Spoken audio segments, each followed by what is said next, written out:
This is the Pathways to Greatness podcast, and I'm your host, Jeff Forrester. Okay, on today's episode of Pathways to Greatness, AG Waseem joins me, and I met AG, and I talk about this at the very beginning. I met him through my son's football trainer because they were going on a bus tour of college campuses, and this was at the end of his ninth grade year, and it was a very positive experience for my son, just like I shared, because it just exposed him to so many different things. And getting to know AG as much as I have, his heart's in the right place in the sense that he just wants to give these young people an opportunity that they wouldn't have gotten otherwise. And college recruiting is challenging, it's difficult, it's confusing to navigate. And so somebody who has the knowledge and is willing to help is unbelievable, and it's rare, and wanting to help for no monetary gain specifically. And I've been wanting to have him on the show, and so I'm so happy that our schedules finally coordinated where we could do it. And AG shares a ton of wisdom and great information. And what I like the best was his simple definition of greatness. That's just doing the right thing.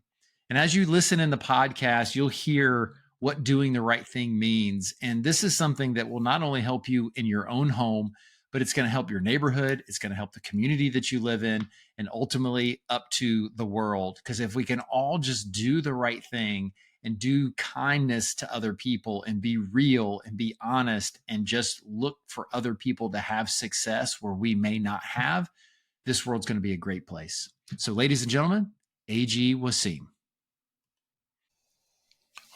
Okay, here we go. Let's get it. It's always fun with the countdown because then you hold your breath and you're ready to go. But everybody, I want to welcome AG Waseem to the show today, Pathways to Greatness. And he's the founder of Top Recruits Now. And I got to know AG last summer because my son attended one of his bus tour trips, camps, everything was involved. And it was a very productive and positive experience for my son. And so he went back again this year. And AG's just known across Central Florida and the country of just helping student athletes. And he's a great guy. And I had to have him on the show. So AG, welcome. Thank you. Glad to be here, man. It's a pleasure to be on the show.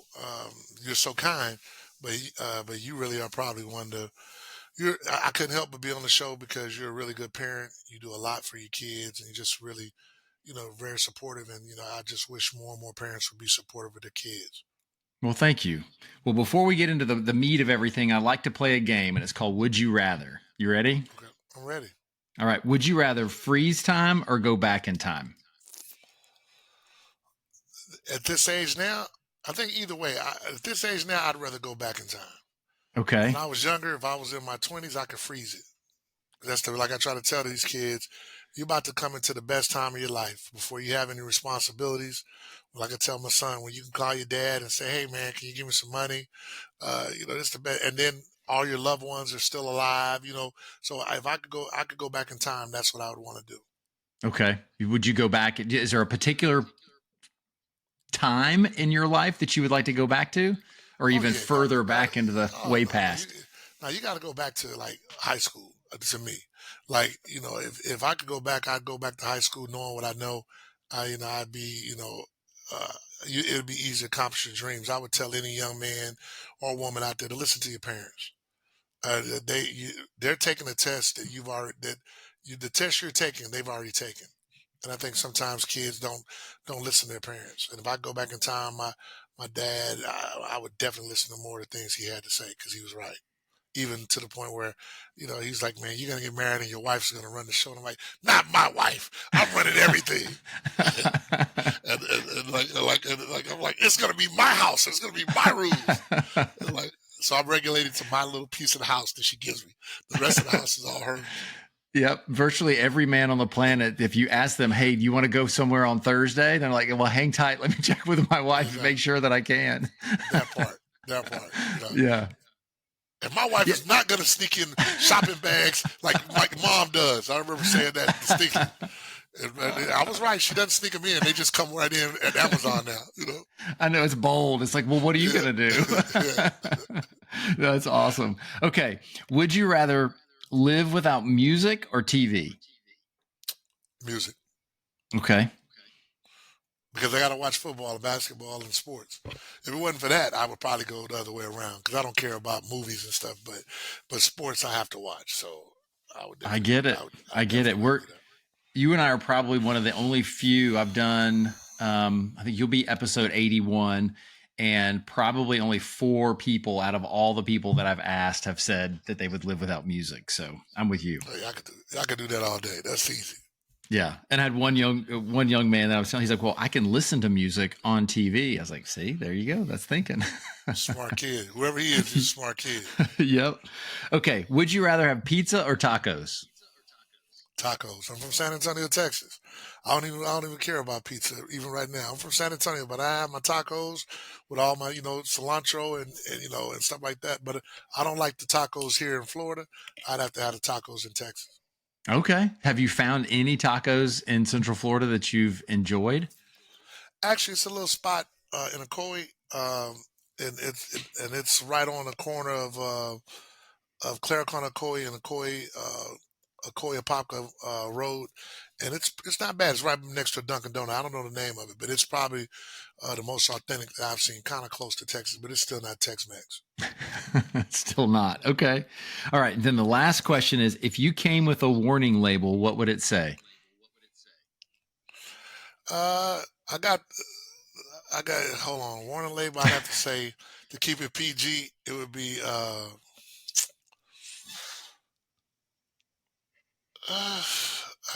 everything I'm thinking of is probably I don't want to curse, so I have to think of a good. I would say for me, uh, caution, don't get too hot. Oh, Because okay. I think I'm pretty cool until I get hot, then I kind of change up a little bit. Almost like explodes under pressure. Well, not really Yeah, pressure, but yeah, I'm laid back. I mean, all the way to 10, but once I get there, it's hard to get me back down. got it. Okay. He's fair warning everybody. Just keep him calm and everything will be good. It takes me a lot to get there, but when I get there, and I get there quick though. I don't take me a lot. It don't take me but a second, but it's real quick, like, poof. And then I'm like the worst because I get there quick and then it's hard for me to get down. Like my wife, it takes her forever to get there, but it takes her a long time to get down. Okay. So it's just a moment for you and then you're ready to move on to the next thing. Yeah, I'm moving on. I mean, Okay. me and my best friend, Mr. Davis, we literally will get into an argument, and like my wife will see us cussing each other out, and then literally, like, man, forget you, forget you, forget you, forget you. You going to go eat some wings? Yeah, man. I'll see you in a few minutes. Literally. That's because you love each other. Yeah. It's like your brothers. I mean, that's what Yeah. happens. Facts. Facts. No, that's awesome.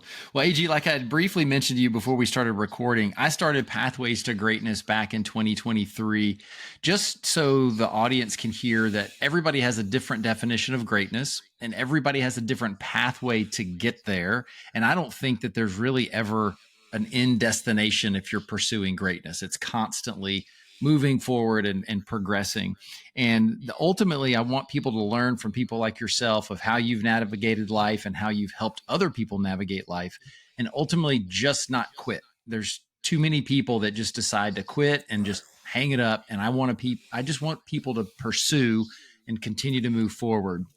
So, with all that being said, what is your definition of greatness? To me, greatness is just doing the right thing. Do the right thing by people. I mean, if you do the right thing by people and you try to achieve whatever it is that God has put in your heart to achieve and you go for it, you're always striving to get to that point, you know, then you're great. Like my thing is always about helping these young men, uh, with whatever they want to do. It's not for sports. It's just mentoring these young men because I had a man by the name of Jim Conley who mentored me. And I really appreciate it because he helped me. I was a little poor kid from the east side of San Antonio. He was a big time lawyer, but he had a mentoring program and he took time out to, educate me and to talk to me about education and to that number 7, you see, man, that's my fraternity. He was a member of my fraternity. I joined my fraternity really just because of him. He exposed to me that it was bigger than basketball, because basketball was my sport, and I really appreciate him for that. Still do to this day. Uh, so greatness is always striving. If you give me 110%, you're gonna be great at whatever it is you do. And that greatness is not defined by what monetarily you get. When I have kids that contact me and say things like, "Hey, coach, I really appreciate you." That means more to me than anything. Yeah, that's great.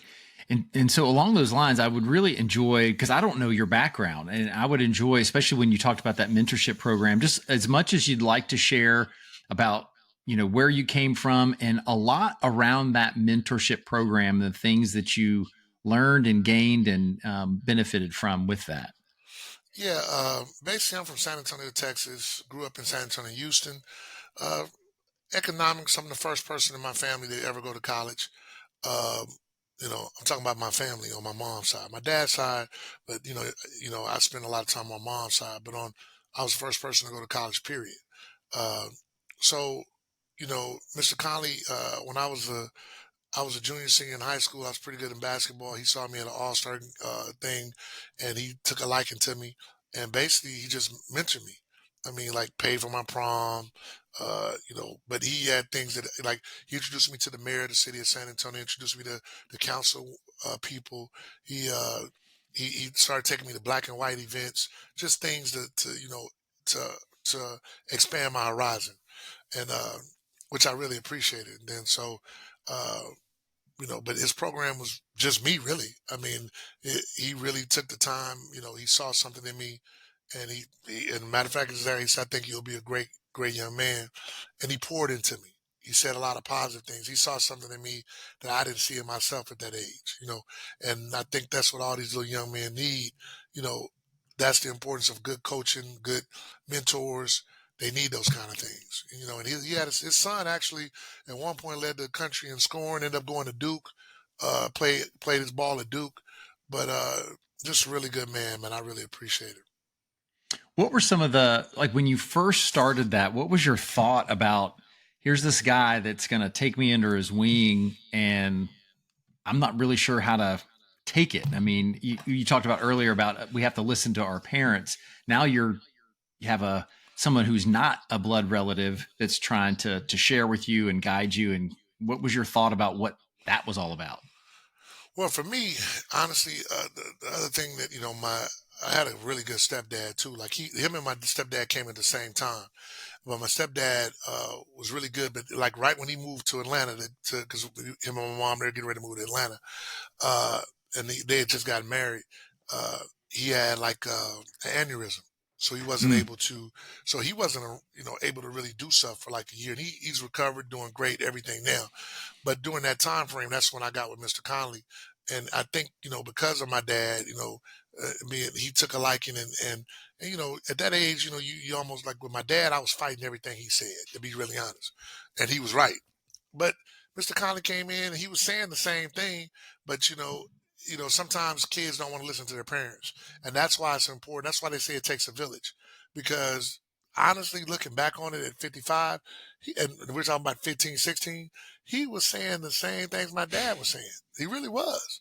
But just because it came from him, because it was wrapped a little differently, and I really just looked at it like, for me, it was like, this man doesn't have to do this. So like that was something that was big for me. He didn't have to do that. I mean, I wasn't his relative. I wasn't anything to him other than just a kid he saw on the basketball court. And he never really, he loved basketball because he played basketball in college too, and he saw my talent. But uh, we never talked basketball. Like it was we had conversations from education to politics to women to everything, and I really appreciate that. And then uh and him and my dad was cool. Like once my dad, he made sure he was good. So it was just really important for me to have that male relationship, especially as a young African American male. For the hood I was in, I didn't see African American men with degrees. I didn't mm. see, all my people that I grew up around were dope dealers and pimps and hustlers. So that's what I saw. So for me to meet a black man that was a lawyer, introduced me to a black man that's a doctor, all that kind of stuff, it made me realize that, it was much more that could be done. And AG, thank you for sharing all of that. And there was so much in what you shared. One that you talked about is it takes a village. And I feel that the way society is headed, that statement's become harder and harder to live out.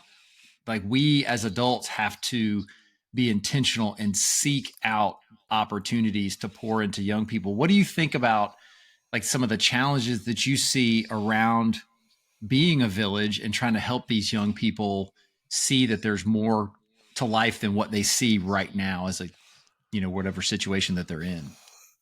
Jeff, that's a great point, because I think one of the things that has definitely changed, and I think it changed because if you, no matter what, you see a kid, every kid has a cell phone, no matter how poor they are. And every kid has, like when we were coming up, if you were poor, you were poor, And so, but the beautiful thing about the neighborhood I grew up in, I knew Miss Johnson. I knew I knew Mr. Douglas. I mean, they would whoop my butt if I didn't do what I was supposed to do. And like you can't really chastise people's kids nowadays. You can't correct them. You can't, I don't have that problem, because if I see a kid doing something, I'm gonna tell them. And if I got to deal with the parents, I got to deal with the parents. But like just simple stuff, like even at school, you know, we could mess up at school.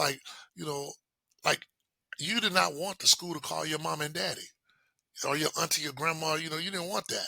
Whereas nowadays these kids ain't worried about that. So I think, you know, the kids haven't changed, we've changed. I tell Mm. people that all the time. The adults have changed. We've given our kids so much. Like, I'm guilty of it too. Like, man, I couldn't get nothing without working for it. Like, you had to do your chores to get money, period. And when you got your money, if you got $10 a week, you got $10 a week. You couldn't come on there talking about, Mom, this thing is 10:05. She'd be like, oh well, you don't have your money. And so we got to do a better job of instilling those values, making these kids work for it, but also communicating with, because we know things change, technologies change, stuff like that. Like we didn't have a TV, and we had one TV in the house. Now, no matter what, like it's me and my wife in this house, and we have 7 TVs in here. So, that's the difference. So I just think that, across the board, it's harder because, you know, we don't have the same communities. Like most people don't even know their neighbors no more. That's just being honest. You know them, you might wave at them, but you didn't go over their house and eat. You didn't go borrow some sugar. You didn't, y'all don't go to the same churches that it's just not the same as it used to be. Like Yeah, you kids see don't understand that. no, and you see so many that they open their garage, they pull in and close their garage. You don't see them until the next day when they open their garage, they Yep. back out and off they go. And we're all guilty of it. I'm not Yeah. definitely pointing fingers at people and saying that I know I do everybody it and now that. too. Yeah. And even with kids, in our neighborhood, there are other kids similar ages of mine, but nobody's out playing. So it's like if Right. you send them out by themselves, they're like, but there's nobody out there. Oh yeah, we like I was talking to my aunt, and I visited her. She's almost like 80. And she'd be like, we were just talking, and like she stayed from like at least 20 miles away.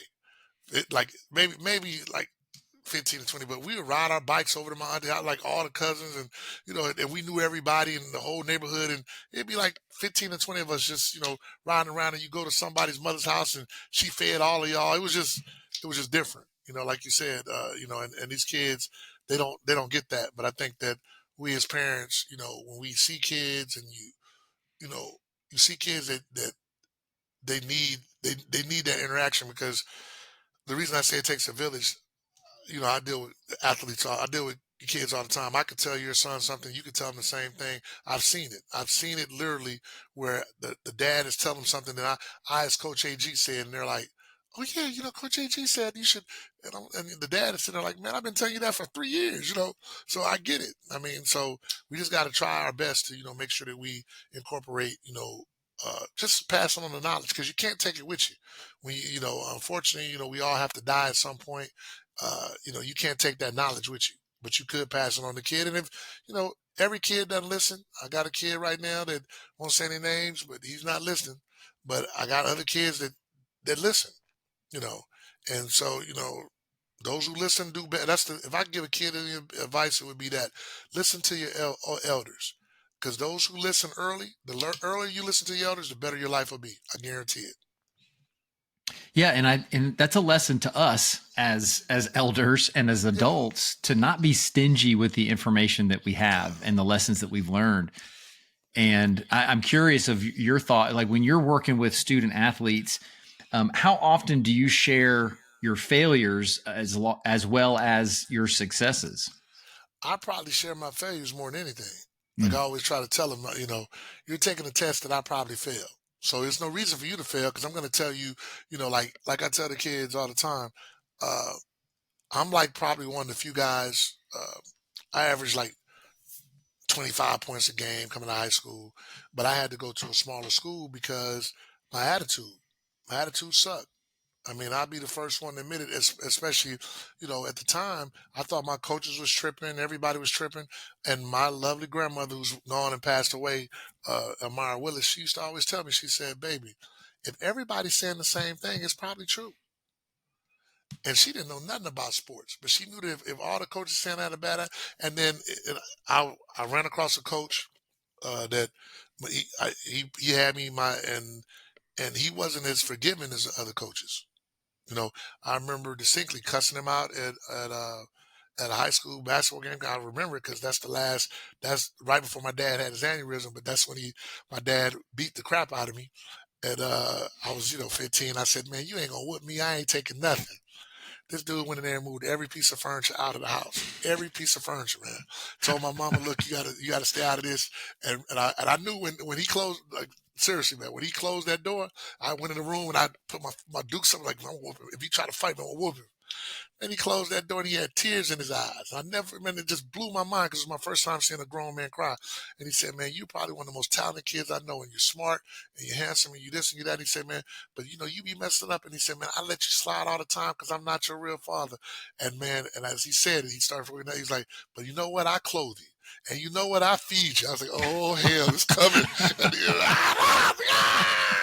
And so it was, and by the time he was up that fourth lick, I was like, "Daddy!" And he was, he was crying too. So, so if he sees this, he'll laugh about it.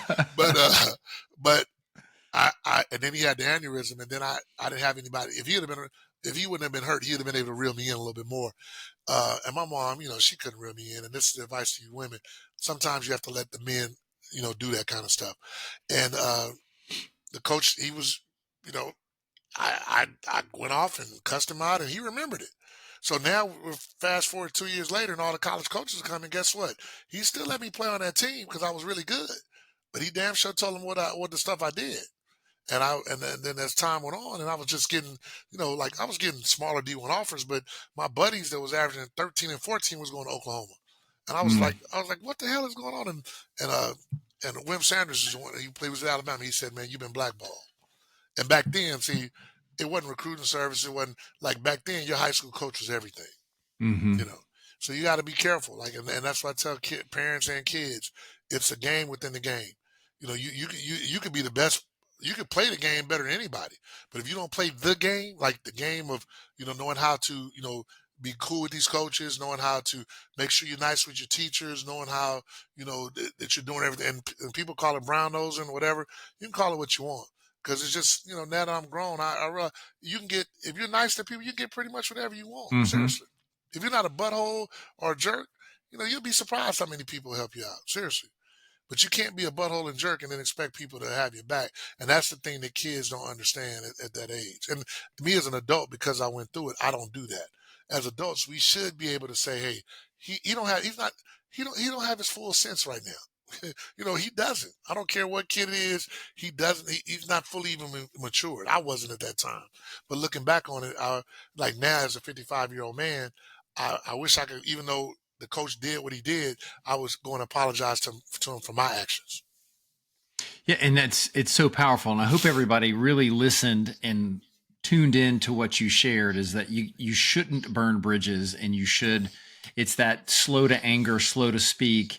It's biblical. Is you're just Yeah, supposed to take a minute and react, and just like you said earlier, is just treat people well. And it's, you can see adults that are still acting like that 16-year-old that try to Hmm. bully their way through everything Right. because so many people just don't want to deal with it. Like, fine, you can have it, just go. But is that the right reputation? That, yeah, you may have won that argument, or won that, you got the free drink at the restaurant because you just pitched a fit, or a free meal because you were just ugly about it, and they're like, just get him out of here. Right. But that's your reputation now, that when you come back in, you may not be able to go back into that restaurant.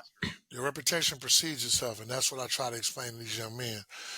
Unfortunately, especially in the world, they're in high school, even in the high school situation, your reputation precedes itself. Like, I do believe that high school coaches shouldn't hold nothing against kids. They're kids. They're gonna do stuff, but a lot of people do those kind of things, and you don't know what person you're getting. I saw a gentleman, like, the people always ask me why I went to a convent. He's no longer here, but Rich Bettison is the reason I went. And at the time, my baby boy was pretty good, and everybody, he was eighth grade, and everybody's trying to get him to come there, and I wasn't going to let him go to a convent at all. And Rich, he said, "Man, just let me try it." Da da da. But I saw Rich do something, man, that it was the reason that I was like, "Nah, I'm still not gonna let him go." But my son, that kid had to be a senior because my son was eighth grade, and this kid is now in the NFL. But anyway, long story short, the kid cussed Rich Bredesen out at, like, the last game of the season. I'm talking about cussed him out to the point where I jumped the fence. I was like, "Man, bring you behind." Da da da da. So the next day, the kid flew out on an official visit. Won't say the school, big time school, and they called me later because uh, they were like, "Hey, man, we heard he cussed out the coach." I'm like, "Where'd you hear this from?" Well, one of the local trainers told the school that. So, because the schools are going to do their research on every kid. And I said, "Well, what did the head coach say?" He said, "The head coach said it didn't happen." Now, it happened, but Rich told him it didn't happen. And I found respect. And I told him, I went to him, I said, "Yeah, I'm going to bring my son to you because you showed me that you cared enough about that kid." you know, and those are the things. That's why I always defended them, even when, because at the end of the day, we as adults, we need to put the kids in the best situation possible. And so, if the more parents and as adults, they're kids. What I hate is when I see the parents acting a fool with the coaches, and don't get me wrong, there's times that you will need to defend your child. Because if you're dealing with a coach and he's not doing what he's supposed to do, yeah, you have to do what you got to do. But even there's still ways to do it even that way. You don't need to be out in the field cussing them out. There's just certain things you don't need to do. Well, it's to that point. You're not teaching them how to become adults. If the parents always trying to bulldoze everybody out of the way Hmm. and solve all the young person's problems, like you said before, is if you earn $10 and it costs 10.05, I guess you got to wait till next week when you Yep, have the that's how extra it nickel, was. or Right. you need to go find something else to do to get the nickel. Correct. And you said it earlier, and I totally agree in the sense that we've created the problem that we're in right now with young No doubt. people, No with doubt. lack of respect, with just, it just seems no sense of responsibility. So when you're working with some of these young people that are just, like you said, just almost a mess because they just don't have any sense of respect or direction. What are some of the things that you do initially just to help get them on track and maybe reel them in a little bit? You know what I learned? I'm gonna be honest, and it's easy for me. I just keep it real with them. Like believe it or not, kids know sugar from salt. And they know. I mean, like, that's the thing about kids. They know sugar from salt, so they know who they can do stuff with, like just like we did. And we knew. That don't change. I don't care what nobody says. Kids are smart. So what I do is I try to just keep it real with them because most of the adults that I listened to were adults that kept it real with me and didn't sugarcoat it and just told me what it was. I didn't, so I try to, and I know that coming from me as someone who's not a member of their family, they're more apt to listen to it, to be totally honest. And I tell them, you know, I'm going to tell you what it is. It's up to you if you want to get it or not, but you're not going to be able to tell nobody you didn't know.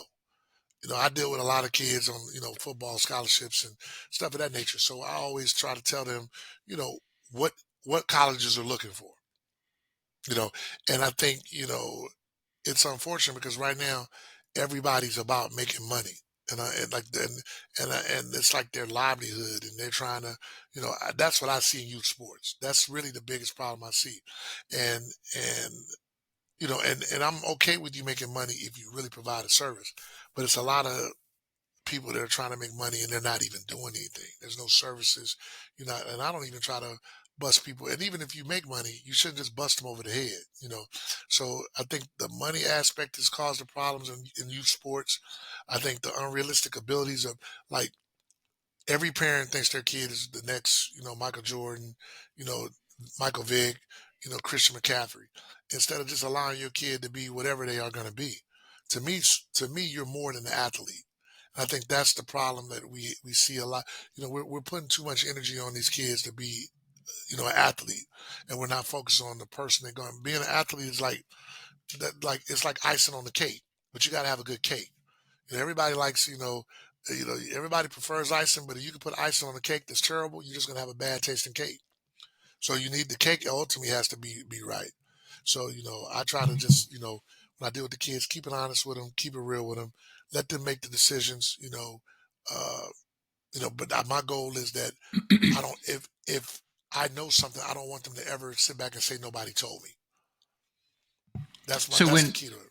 Yeah, and I'm so glad that you mentioned that, because I've that's been circling in my head around just the identity and the danger that everybody has if you put your identity in the wrong thing. And these young people, they're just trying to identify themselves as a football player. And it's not just now. I mean, this has been ever since Right. sports has happened.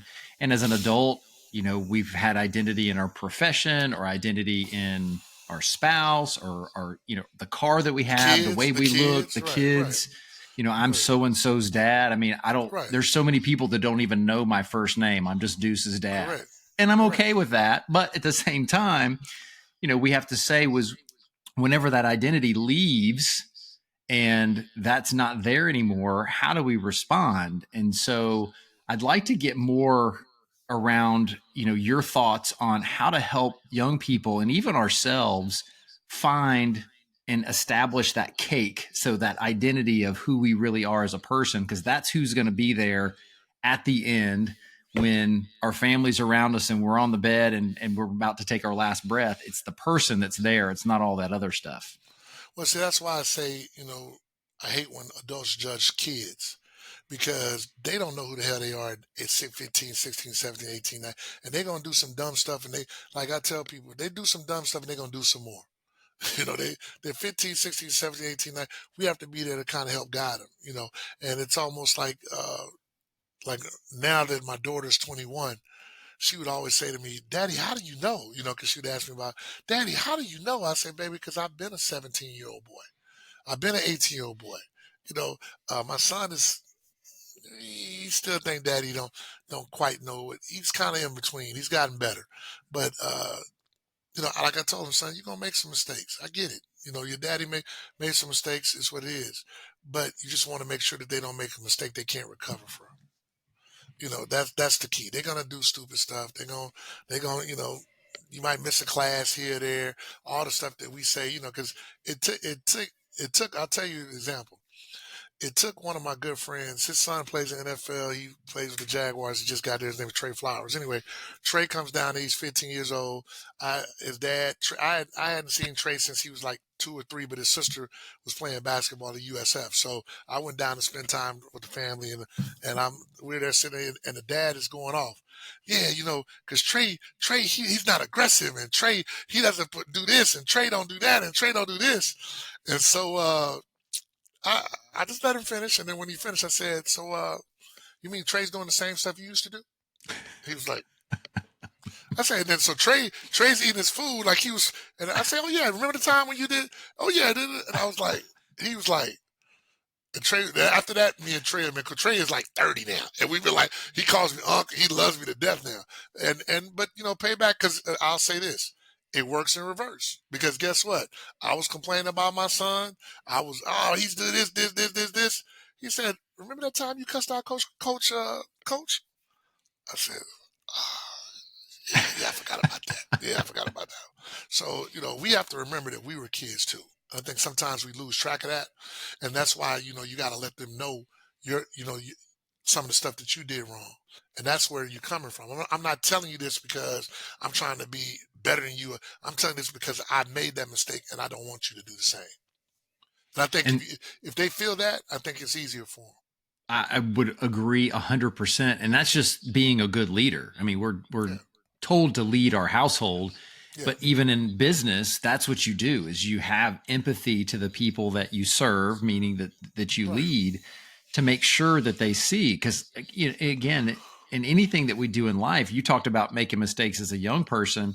I made mistakes when I was 30. I made At that mistakes part. when I was 40. I mean, I still do. Hey man, at And 55, my wife would probably tell you I make one every day if you listen to her. The only good thing she'll tell you I did was marry her. So I get it.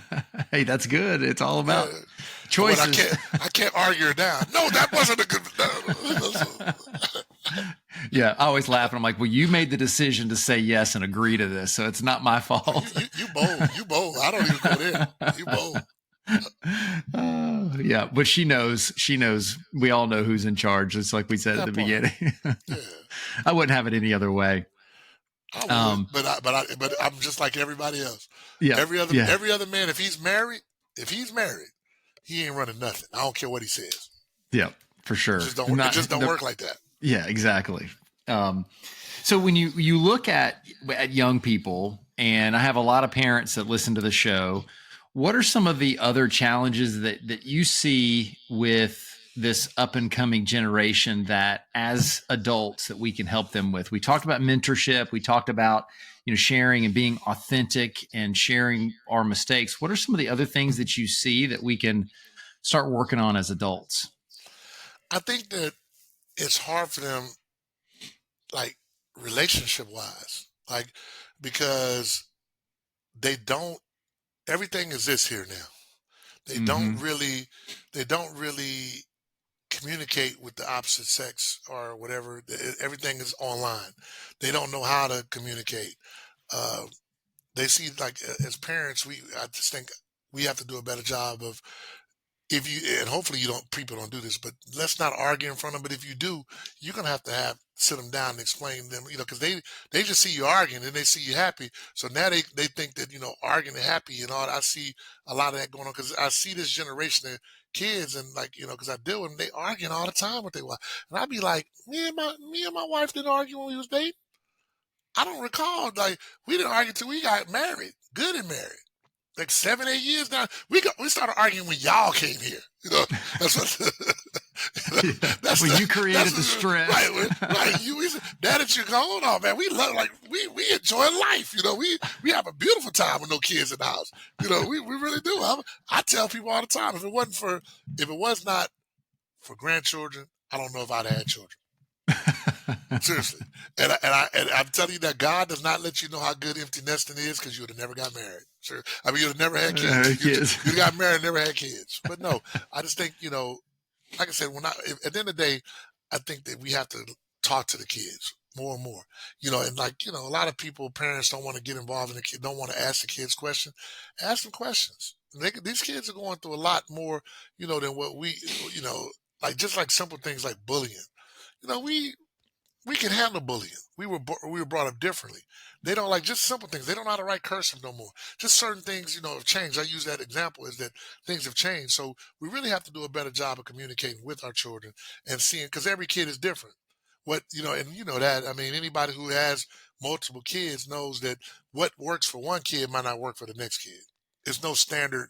Like with my daughter and my son, I could be like this. With my daughter, she could do something. I could be like, I'm really disappointing you.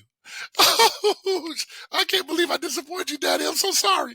With my son, I'm disappointed. He's like, well, man, you're gonna be real pissed off when you go in my room and you see, he's not even, he, he but when I bring the belt to him, he's like, oh my God, let me clean. He turns into a little janitor. You know what I'm saying? So Yeah. I mean, so you just have to, every kid is different. I think that as parents, you got to find, and it's okay to put your kids in the best situation for them. Like I tell people, you can't expect. And one of the things I see in sports, people would send their kid to a school and expect the coach to change. To Mm-hmm. me, you just need if the coach is not the kind of coach that should be coaching your son, you need to take your son elsewhere. It's nothing. Not saying there's anything wrong with the coach. Like Coach Darlington was, my son was scheduled to. We could have went to a Apopka. But Coach Darlington didn't really want to throw the ball back then. My son's a wide receiver, so what would I look like going to the Popka, knowing that he doesn't want to throw the ball? That would be stupid. But he's still a good guy. That doesn't mean that's his preference. And so as parents, we as we get older, we kind of you know your kid, you know what kind of environment he needs to be in, what works for him, and it's our job to try to put them in the best position possible.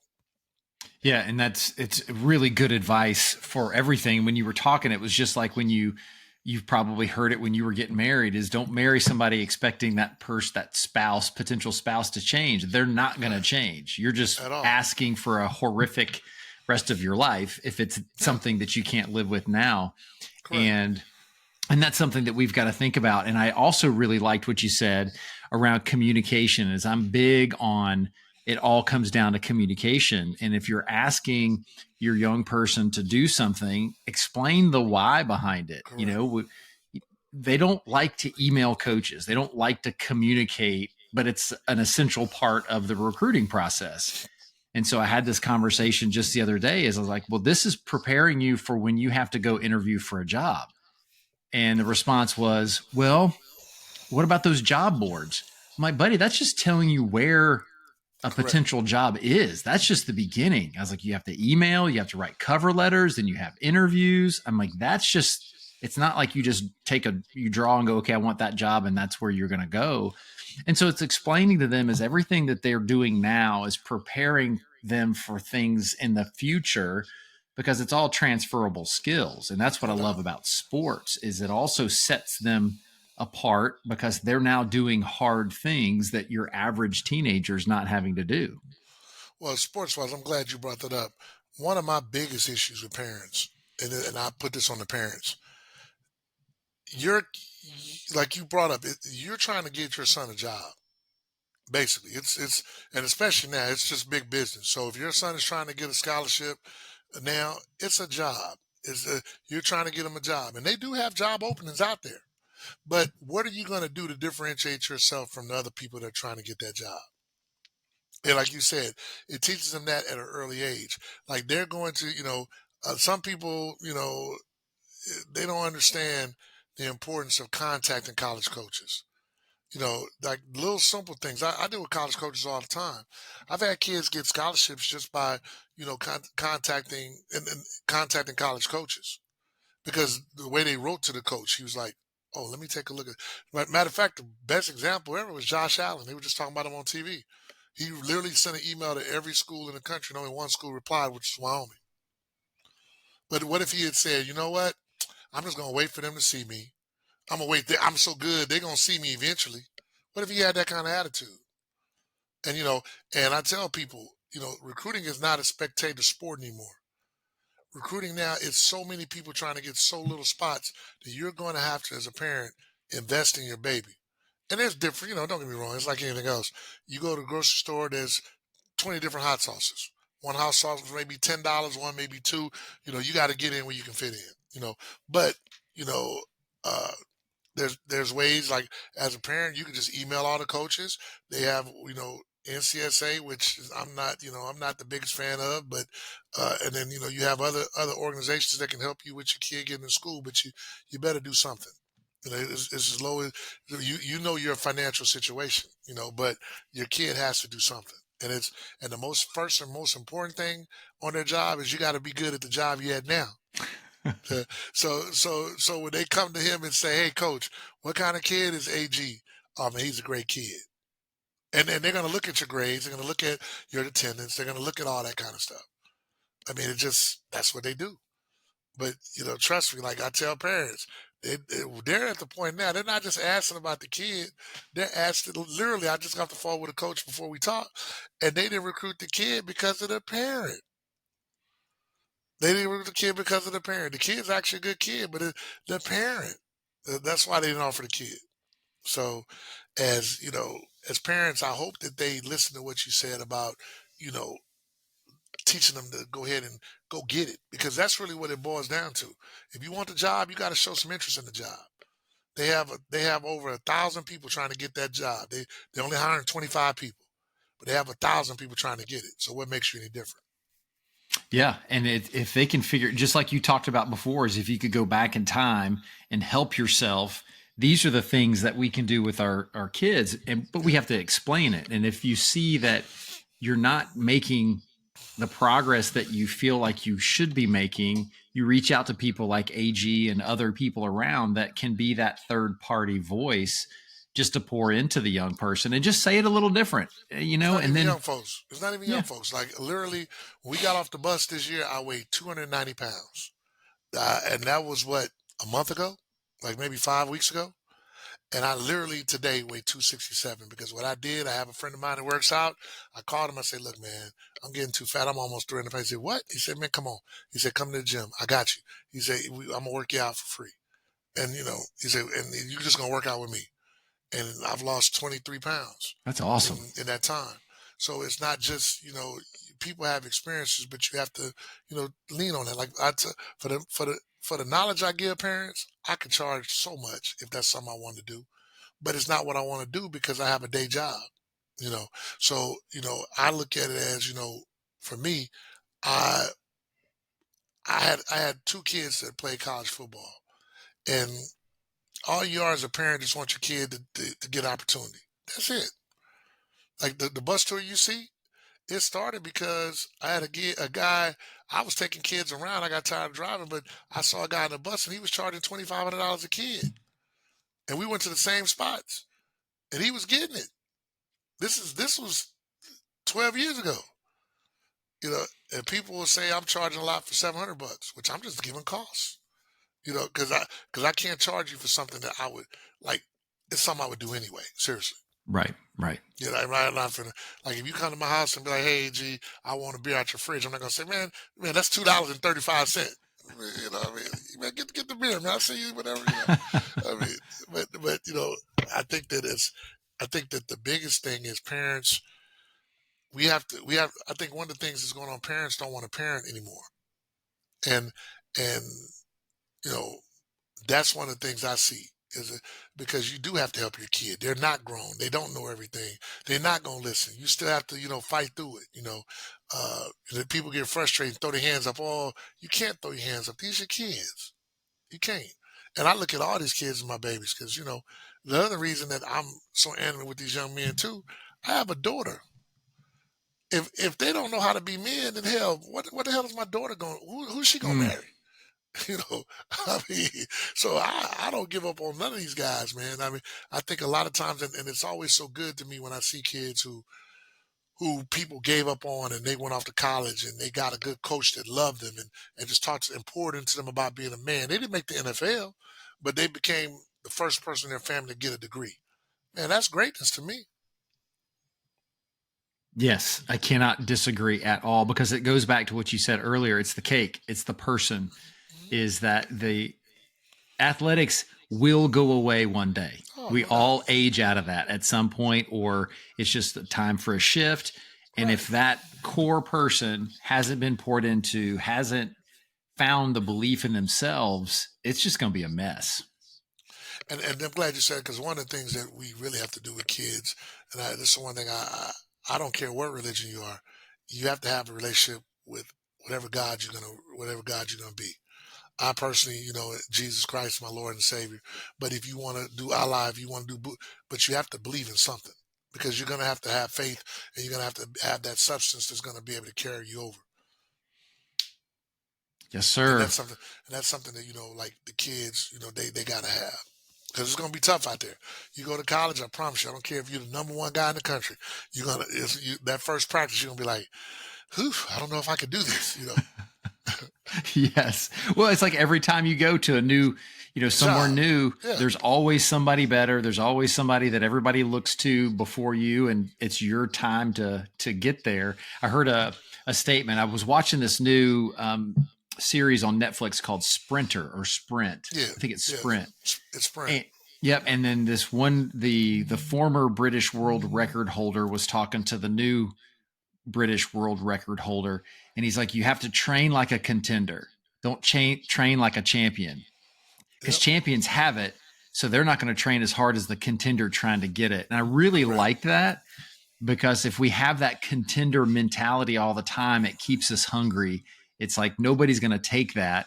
And then you have guys like Tom Brady, but he just was at a different level of his, Co- he never wanted to let go of the championships. Correct. So Correct. you have to just understand you can't relax and get lazy. Yeah, Tom, Michael Jordan, those guys, they're built a little different, and but like you said, you have to be able to maintain that. And I think that if we can get these young men and young women to kind of you know realize that whatever they're trying to be great at, they're going to have to put time and effort into it. you know. But it's not just about being great on the field. Tom Brady's great off the field, same as Michael Jordan. The Magic Johnson, the guys that are great. And like you said something earlier, it translates into the other aspects of their lives. Coach Deion Sanders, it translates. It really does.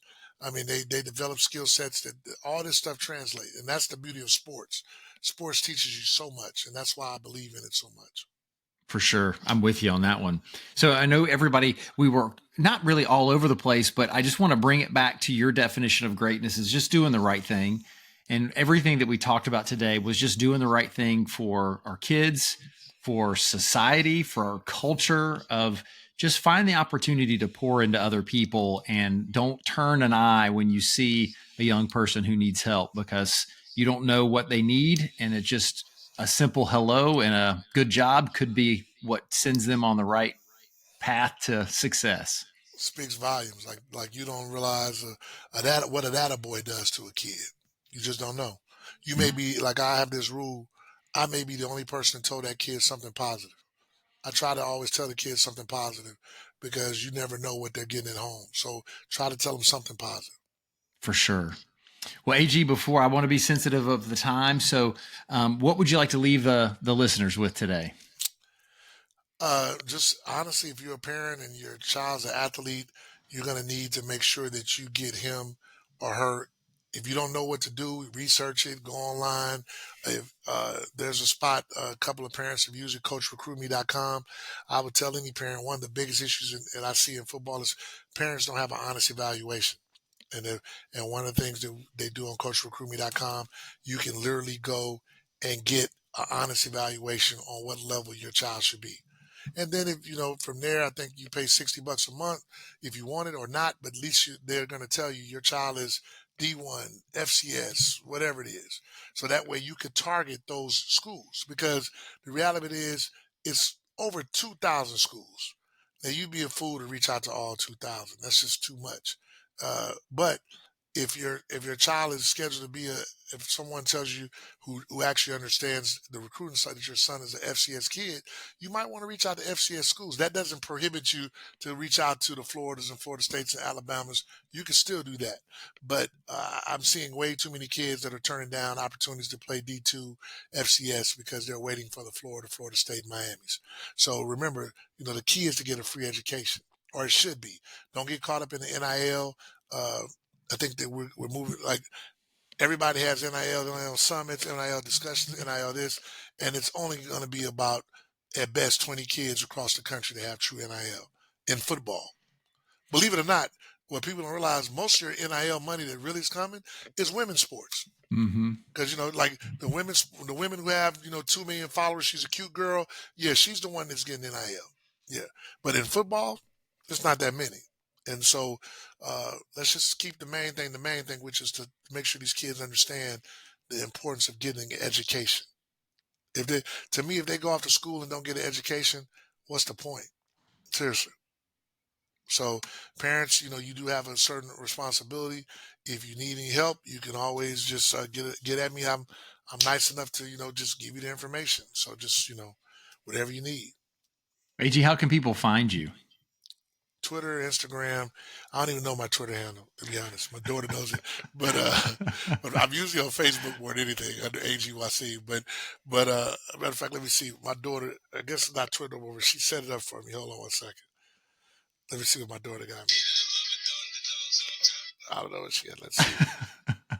Well, if you Is need him, I'm at A_G_ Waseem, WASEEM. If you need me, hit me on X I might take a few days to get back to you, but I promise I'll get back to you, anybody that has a question about parents. But or you can just go to coachrecruitme.com. That has all my information as well. And like I said, I would advise every parent to at least get an honest evaluation.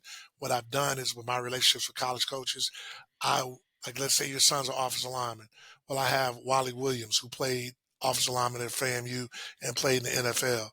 I got, Terrence Flagler, who played in the NFL. I have NFL guys that have coached, that can tell you what level your kid's supposed to play at. And so, that way you're not wasting your time, because it's time consuming, and then as you get closer to them senior years, you don't have time to waste, because if you wait to contact BCU on January 15th, the year your kid's about to graduate, they've already been dealing with some kid for 2 years. And guess who they're going to choose? So. Sure. And the honest evaluation is great. It's a great lesson for us in life, because then it shows you what you can work on. It doesn't mean that Correct. you're destined to Correct. stay there forever. If you're young enough and they give you that evaluation, say, okay, well, I got some work to do if I want to play at that level. And then back to our whole conversation, it's, okay, now I can be intentional. Somebody's told me what I need to do. Now it's up to me. If I really want that, then I now know what I need to do. So I think that's a great lesson for us as well. What I made sure they do, give the kid strengths, give the kid his opportunities, and then tell the kid where you think he's at. And it's based off your film, because ultimately this is the thing that kids and parents don't realize. Whatever your film says you are, that's what college coaches are going to say you are. You could be, if you could be run a 4.3, but if your film shows you like 4.7, guess what? That's what they're going to go with. So it's important to make sure that, like my grandmother tried to tell me back in the day, it's important that you represent yourself. Like what your grades show, that's the kind of student they're going to say you are. You may be very smart. They're not going to say, oh, he has a 2.3, but he's very smart. It doesn't work like that. So make sure that you guys are putting out your best, you and your kids are putting your best foot forward. AG, thank you. I really, really enjoyed today. It was great. I learned a lot. Well, hang tight, everybody. Thank you, brother. AG. I appreciate you, man. Yeah, go ahead. Thank you. No, that's it. Peace out. All right. All right. Somebody's asking a question or something? No, not at all. I was just getting ready to sign off. So just hang tight, AG, and I'll, everybody, it's AG Waseem. Thanks for joining us on the Pathways to Greatness podcast. We hope that today's conversation inspired you to take steps towards your own greatness. Remember, every journey starts with a single step. If you enjoyed this episode, please subscribe, leave a review, and share it with someone who might benefit. Actually, share it with 3 people that you might think it might benefit. Until next time, keep pursuing your passions and carving your own path to greatness. Take care.